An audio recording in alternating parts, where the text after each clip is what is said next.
دوستو channel subscribe, like اور share فرمائیں، شکریہ۔ بسم اللہ الرحمن الرحیم، الحمدللہ رب العالمین والصلاة والسلام علی خاتم النبیین۔ پاک ویوز محمد منشا، السلام علیکم، کیسے ہیں جناب؟ بات کرتے ہیں جو چیف جسٹس آف پاکستان جناب عمر عطا بندیال نے، اب ہم یہ تو نہیں کہہ سکتے کہ انہوں نے چوڑ ماری اس لیے کہ وہ معزز چیف جسٹس ہیں، شیر انڈا دے یا بچہ وہ دی مرضی۔ بہرحال سپریم کورٹ میں جو کنٹیمپٹ کا کیس ہے عمران خان کے خلاف، جو ان کے سابق جو اٹیمپٹڈ دھرنا یا اٹیمپٹڈ لانگ مارچ تھا، اس میں بطور فیسیلیٹیٹر جو ججز نے رول ادا کیا، اس بینچ میں یعنی بغیر کلائنٹس کی ریکویسٹ کے، بغیر اس کے اپیرنس سے، بغیر اس کی باضابطہ ڈیزگنیٹڈ وکلاء کے کہ اس کیس میں جائیں یا یعنی ایون وداؤٹ پٹیشن، مزے یہ ہیں کہ وہ کیس کچھ اور سن رہے ہوتے ہیں، درمیان میں کسی اور چیز کو گھسیڑ دیتے ہیں، پھر اس سے آگے نیکسٹ ہیئرنگ میں ایک اور چیز لے آتے ہیں۔ تو بہرحال اس میں ظاہر اعجاز الاحسن اور رفقا شامل تھے، تو انہوں نے جب یہ دیکھا کہ پی ٹی آئی کا لانگ مارچ فلاپ پورا ہے یا دھرنا ناکام ہونے کا واضح نظر آ رہا ہے معاملہ، تو انہوں نے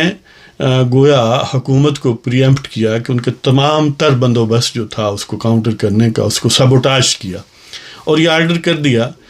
ویسے ہی وہاں سے ادھر ادھر وکلاء پکڑ کے کہ ہاں جی تسی، انہوں نے دس دینا کہ ٹھیک ہے تسی کرو، لیکن حکومت نے حکم دیتا، یعنی باقاعدہ آئی جی اور ایڈمنسٹریشن کو یعنی دھونس دھاندلی سے، جس طرح کسی کمی کمین کو کوئی چودھری صاحب زبردستی کہتے ہیں نا کہ نہیں ہونی بندوبست کرو، یعنی انہوں دا کوئی مائی باپ آ رہا ہے جس کا بندوبست کرنا ضروری ہے۔ بہرحال ایک طرف حکومت کو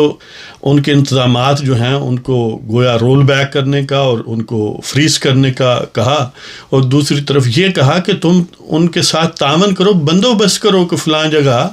وہ جو گراؤنڈ ہے اس میں ان کے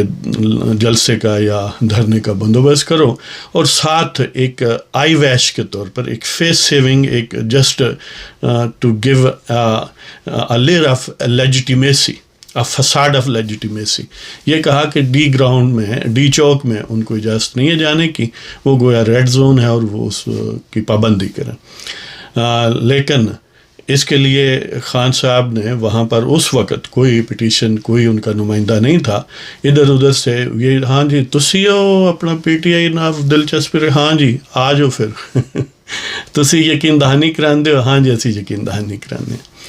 تو اس طرح حکم دے دیا، اور اس کا فائدہ انہوں نے یہ اٹھایا کہ اس گراؤنڈ کا جس کا سپریم کورٹ میں تذکرہ کیا گیا تھا اس کو ڈس ریگارڈ کیا اور اپنی مرضی کی کہ ان کی بالکل بلیٹنٹ وائلیشن کی۔ ڈی چوک میں پہنچنے کے لیے لوگوں کو ایکسپریسلی اللہ اعلان پبلکلی میگا فون اور سپیکرز اور ساؤنڈ سسٹم پر اور سوشل میڈیا پر اکسایا کہ پہنچو، اور یہ باتیں ججز سمیت سب نے جو سنی دیکھی، اور خود ان کی ہیئرنگ میں جب وہ ریمارکس دیتے ہیں اس بات کا واضح ثبوت ہے کہ وہ سوشل میڈیا پر یا otherwise print media, electronic media پر اس چیز کو فالو کرتے رہے۔ مطلب یہ ہے کہ الٹیمیٹلی یہ جب حکومت نے انیشیٹ کیا ہے کہ انہوں نے تو آپ کے احکامات کو ہوا میں اڑایا ہے، تو اس پر کوئی کنٹیمپٹ وغیرہ لگ جائے، تو یعنی پہلے شروع میں خود ہی کہا کہ ہاں ہو سکتا ہے خان صاحب کو پتہ ہی نہ چلا ہو، معصوم آدمی ہیں، اور انہیں تو ظاہر بیوی بتاتی تھی تو وزیر اعظم ہو یا ٹی وی یا بیوی، تو اتنا معصوم آدمی ظاہر سپریم کورٹ کے آرڈر کو کیسے اسے پتہ چل سکتا ہے، لیکن اسے اپنی مرضی کے آرڈرز کا پتہ چل گیا، لیکن بس اصل آرڈرز کا بقول بندیال صاحب نہ پتہ چلا۔ تو مطلب یہ جب حکومت نے انسسٹ کیا، پٹیشن کیا کہ جناب کچھ عہدے بھی نظر مارو، تو پھر اس میں یعنی وہ ایک فساد سا کریٹ کیا کہ پہلے اس میں بندیال صاحب نہیں تھے، پھر وہ آ گیا، گویا ان کو کور کیا کہ ایک بالکل بے تکے انداز سے ایک آرڈر پاس کیا گیا تھا ان کالڈ فار، تو اس کو کور کرنے کے لیے کہ دیکھیں جی ہم کہتے ہیں اس پر پروب کی جائے وغیرہ وغیرہ، تو جب ایجنسیوں نے یہ ملٹیپل اداروں نے ایجنسیوں نے یہ رپورٹ سبمٹ کی کہ بالکل انہوں نے وائلیٹ کیا ہے اور نوئنگلی وائلیٹ کیا ہے سپریم کورٹ کا آرڈر، یحییٰ آفریدی نے تو کہا کہ اس کے خلاف کنٹمپٹ کا نوٹس، شو کاز نوٹس ہونا چاہیے، لیکن جو گوگیسٹ تھے انہوں نے کہا کہ نہیں اچھا چلو پوچھ لینے ہیں ویسے تو پوچھ لینے میں ہی ابھی ٹائم لگ رہا ہے، اور مطلب وہ گویا پوچھ لینے کا کنسیپٹ یہ ہے کہ ایک بینچ ہے جو ان کنٹینیوٹی ان پرپیچویٹی موجود ہے، جب بھی ضرورت ہو خان صاحب کو بغیر ان کی کہے وہ ان کی سروسز ڈور سٹیپ پر بلکہ دور سے ریموٹ کنٹرولڈ انداز میں پرووائڈ کرتے ہیں۔ اب کیس تو وہ چل رہا تھا، لیکن ساتھ ہی یہ حضرت صاحب نے پوچھ لیا، بندیال صاحب نے، کہ وہ ایف آئی آر وزیر آباد والے انسیڈنٹ کی نہیں ہوئی ابھی تک، بہت زیادتی ہو گئی ہے۔ لیکن انہیں یہ نہیں پتہ چلا کہ پہلے 5 بندے جو ان لوگوں نے ٹرک تلے دے کر مار دیے ہیں ان کی بھی ایف آئی آر تو ہونی چاہیے تھی، اس پر بھی کوئی پروب ہونی چاہیے تھی، لیکن ظاہر ہے عدل کی طب نازک پر یہ بات گراں گزرتی ہے کہ اس میں ظاہر ہے ایکیوزڈ جو ہے وہ عمران خان ہوتا، اور سامنے لوگوں کے لوگ مرے ہیں، اور یعنی وہ جرنلسٹ جس کو ٹائر کے نیچے دے کر کچلا گیا اس خاتون کو، اس کے خامند کو تھانے میں بلا کے یا اپنی سیف جہاں پر اثر و نفوذ ہے بلا کے اسے لکھوا لیا گیا کہ میں کسی قسم کی لیگل پروسیڈنگز نہیں کروانا چاہتا، حالانکہ یہ کوئی والنٹریلی نہیں تھا، یہ تو ایک قتل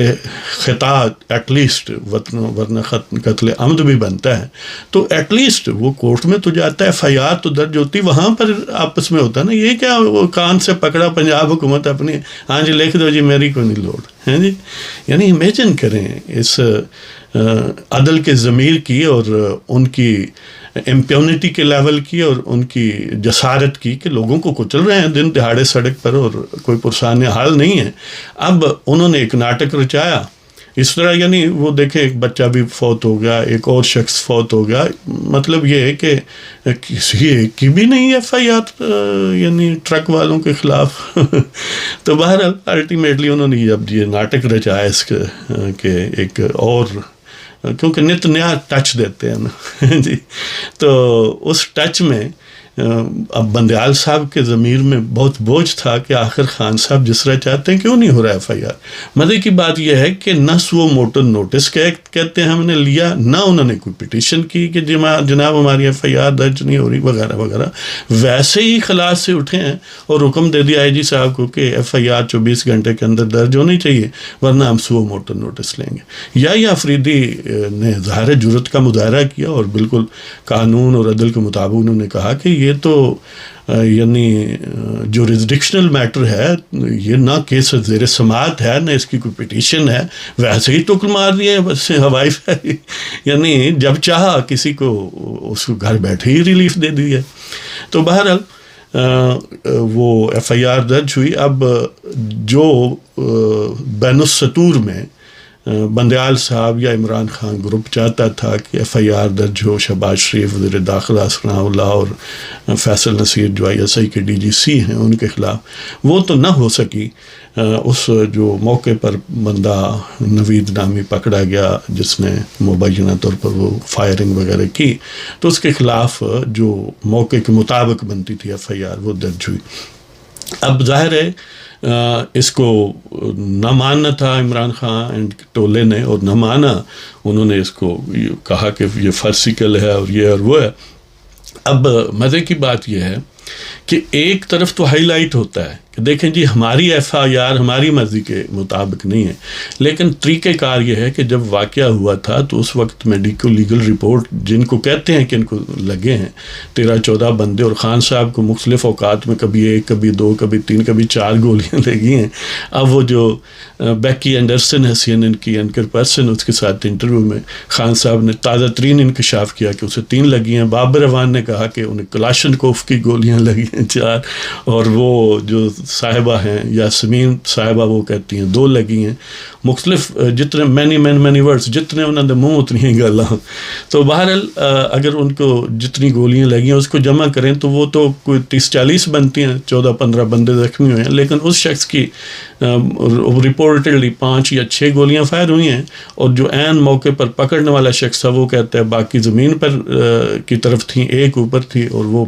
بھی لگنے کا امکان نہیں ہے. تو مطلب یہ ہے کہ لیگل پروسیجر جو تھا، میڈیکل لیگل رپورٹ کے بغیر ایف آئی آر درج نہیں ہو سکتی تھی. اگر انہیں خواہش ہوتی کہ ان کی مرضی کی ایف آئی آر ہو تو پھر جو قانون کہتا ہے کہ سرکاری ڈاکٹر سے سرکاری ہاسپٹل میں اپنا معائنہ کرائیں اور میڈیکل لیگل رپورٹ ساتھ لگائیں اور پھر درخواست دیں تو پھر ایف آئی آر ہوگی. نہ بندیال صاحب کو اس سے کوئی غرض تھی، نہ عمران خان کے ٹولے کو. انہیں ایک ناٹک چاہیے تھا عوام کو بے وقوف بنانے کا، اور اپنے جو شہداء ولی کے چوہے ہیں ان کو مزید انہانس کرنے کا، ان کو پرپیچویٹ کرنے کا اسی فولشنس میں. تو وہ اس میں بڑی حد تک کامیاب رہے، لیکن وہ اس شرارت میں ناکام رہے کہ یہ ایف آئی آر درج ہوتی. جہاں ٹیکنیکل بات ہے، اسٹرکٹلی لیگل میٹر میں بالکل یہ بات صحیح ہے کہ جو مدعا علیہ یعنی جو مدعی ہے کیس کا، جس پر مبینہ حملہ ہوا ہے، اس کی مرضی کی ایف آئی آر ہونی چاہیے، لیکن ہونی تو قانونی پروسیجر سے چاہیے. وہ کہے کہ میں ڈاکٹر کے پاس تو نہیں جاتا، مجھے 25 گولیاں لگی ہیں جی. تو یعنی اتنی گولیاں لگنے کے باوجود وہاں سے اپنی ٹانگوں پر ہی چل کے بیٹھے ہیں گاڑی میں، اور اپنی ہاسپٹل میں پھر دوسرے دن گھر آ گئے ہیں، لہذا پلسٹر پورے جسم پر لگا لیا ہے خیر سے. تو مطلب یہ ہے کہ جب ایک رائٹ ہے اس کے ساتھ اٹیچڈ رسپانسبلٹی ہے. جب آپ نے قانون کی وہ بات نہیں ماننی کہ ہم معائنہ نہیں کراتے ہیں جی، نہ ہی وہ اس فوت شدہ شخص کا کوئی پوسٹ مارٹم ہونے دیا ہے. امیجن کریں نا. اور رپورٹڈلی وہ پی ٹی آئی کا کارکن نہیں تھا، وہ ایک تماشائی کی حیثیت سے وہاں گیا تھا اپنے بچوں کو ساتھ لے کر دکھان، ویسے ہی شغل کے لیے بچوں کو دیکھیں جی تمہارے یہ دکھاتے ہیں، وہ دکھاتے ہیں. اب مطلب یہ ہے کہ تمام تر ایفرٹ کے باوجود کہ اپنی پنجاب حکومت ہونے کے باوجود وہ اپنا یعنی گوگیسٹ چیف جسٹس کے حکم کے باوجود ایف آئی آر ان کی مرضی کی نہیں ہوئی. اور ظاہر ہے وہ خود چاہتے بھی نہیں تھے، وہ ایک اسٹنٹ بازی تھی. لیکن اس کا ایک دوسرا پہلو بھی ہے کہ ایٹ لیسٹ لیگل جو کرمنل انویسٹیگیشن ہے اس کا نقطہ آغاز تو بنا. پرائم منسٹر نے کہا، باقاعدہ ریکویسٹ کی ہے کہ ٹھیک ہے جی اس کے لیے کمیشن بنائیں. وہ کہتے ہیں فل کورٹ کا کمیشن ہے. آپ یہی کانسیپٹ مجھے بھی سمجھ نہیں آیا کہ فل کورٹ کمیشن کا کیا مطلب، 17 ججز ادھر سے چھوڑ کے یا 16 جو بھی ہیں 15 ہیں وہ یہی کام شروع کر دیں. اب یہ بھی ایک مزاحیہ بات ہے کہ انہوں نے تو روزانہ ایک نیا ٹچ دینا ہے، روزانہ ایک ڈرامہ کرنا ہے. تو اس طرح سپریم کورٹ نہ صرف یہ موجودہ 15 ججز بلکہ اور بھی کوئی 10-20 ججز بھرتی کر لیں جو ان کو کیٹر فار کرتا رہے، ان کو گھر بیٹھے ان کی پٹیشن خود لکھے، خود ہی حکم جاری کرے، اور انہیں گھر بیٹھے ہی انہیں گویا جیسے عطر من اللہ نے بغیر گئے ہی اینٹی ٹیررزم کیس میں بھی وہ دے دی، ضمانت دے دی نا، پروٹیکٹیو بیل دے دی. یعنی سارے سپریم کورٹ کے ججز بھی انہیں کو سرو کرتے رہیں، اور جو باقی لیگل فنکشنریز ہیں اسٹیٹ کے وہ کوئی جوائنٹ انویسٹیگیشن ٹیم، کوئی کمیشن، کوئی کچھ اور کچھ کوئی 3-4 ان کی حفاظت پر لگے رہیں. تو اس کا مطلب یہ ہے کہ پاکستان میں اور کوئی کام نہ ہو، صرف یہی ہوتا رہے کہ ایک کمیشن جو ہے وہ گل صاحب کا پروب کر رہا ہو، ایک ارشد شریف کو کر رہا ہو، ایک سواتی صاحب کو کر رہا ہو، ایک عمران خان کو کر رہا ہو. اور ظاہر ہے ابھی ان کے پاس بہت سارے اور لوگ ہیں، ہر ایک کہہ سکتا ہے کہ میری عزت پر ہاتھ ڈالا گیا ہے وغیرہ وغیرہ. تو اب خان صاحب ایک اور بہت خطرناک ٹچ دے رہے ہیں. انہوں نے پہلے بھی اگر یہ بندہ انہیں کا لانچ کیا ہوا بظاہر ظاہر ہے یا کسی تھرڈ گروپ کا ہے جو ان کو سب ان کی اس پلاننگ کو، اس فراڈ کو بے نقاب کرنا چاہتا تھا، اور ان 2 اشخاص نے، پکڑنے والے نے اور بظاہر فائر کرنے والے نے، اور تیسرا جو بھی ان کو ریکارڈ کر کے اپلوڈ کرنے والا تھا سوشل میڈیا، انہوں نے بائی ڈیزائن یا بائی چانس اس کو ان کے اس فراڈ کو بے نقاب کر دیا. لیکن اگر یہ ان کا انسٹال اپنا ہے تو اس نے بھی اس دن یہ ٹچ دیا کہ یہ اہانت رسالت نعوذ باللہ رسول اللہ صلی اللہ علیہ وآلہ وسلم یا مذہبی یعنی بلاسفیمی کا کیس ہے، اس لیے میں اس کو بقول اس کے مارنا چاہتا تھا عمران خان کو. اور اب عمران خان نے بھی اسی نیج پر بیان دیا کہ وہ اسے گویا پہلے بھی اس نے یہ کہا کہ سلمان تاثیر کی طرح مجھے ٹھکانے لگا دیا جائے گا، اور اب جو بیکی اینڈرسن ہے جو CNN کی، اس کے ساتھ بات کرتے ہوئے بھی یہ کہا کہ یہ مجھے بلاسفیمی میں مارنا چاہتے ہیں. اب اس کو اس کی اپنے ذہن تو وہ بہت شاطرانہ بات کر رہا ہے، اس لیے کہ اندرون ملک تو وہ بن گیا جی امیر المومنین میں، اور یہ متقی اور پرہیزگار اور بڑا پارسا، اور ریاست مدینہ اور اس کا وہ نام نہاد نئی ریاست مدینہ کا اپنے تئی سربراہ. لیکن کیونکہ اب انگریزی اخبار کو یا انگریزی چینل کو انٹرویو دے رہا تھا بیکی اینڈرسن کو، تو اس نے ویسٹ کو یہ بات سمجھائی کہ دیکھیں یہ مجھے بھی بلاسفیمی میں مارنا چاہتے ہیں. امیجن کریں اس شخص کی یعنی ہوس اقتدار جو ہے اسے کہاں تک لے جائے گی کہ اس نے بلاسفیمی کا اندرون ملک اسلامی ٹچ، بیرون ملک اینٹی اسلامی ٹچ، کہ مجھے بلاسفیمی میں مارنا چاہتے ہیں. گویا بیرون ملک وہ اپنے آقاؤں کو، اپنے اسپریچول لیڈروں کو یہ بتانا چاہ رہا ہے، اپنے اسپانسرس کو، اپنے جو فنڈنگ پرووائڈ کرنے والوں کو، کہ میں اسی طرح کی چیز ہوں جس طرح کا وہ رشدی یا اس ٹائپ کے لوگ ہیں. جتنی ان کی تم قدر کرتے ہو اتنی میری کیا کرو. اور یہ بڑا خوفناک رویہ ہے کہ محض ایک تو ظاہر ہے اقتدار کے لیے اپنے دین کو ایک بالکل اس کو ٹیلر کرنا اور اس کو ایک ریڈیکولس لیول تک اپنی مرضی سے کسٹمائز کرنے کی کوشش کرنا، اور پھر یہ ایک اتنا سینسٹیو، اتنا حساس معاملہ ہے کہ اس میں بہرحال کچھ بھی ہو سکتا ہے. اگر وہ ایکٹنگ بھی کر رہا ہے تو بہت سارے لوگ ہوں گے جو اس کو ایکٹنگ سے بھی آگے سمجھیں گے، اور اس معاملے پر ایکٹنگ اور نان ایکٹنگ ایج کی چیز ہے. تو بہرحال اللہ تعالیٰ اسے ہدایت دے، اور پاکستان کے لوگوں کو بالعموم بالخصوص اور امت مسلمہ کو بالعموم اس شخص کے، اس شیطان اور دجال کے شر سے اللہ تعالیٰ محفوظ رکھے. اجازت چاہتا ہوں جناب. خدا حافظ.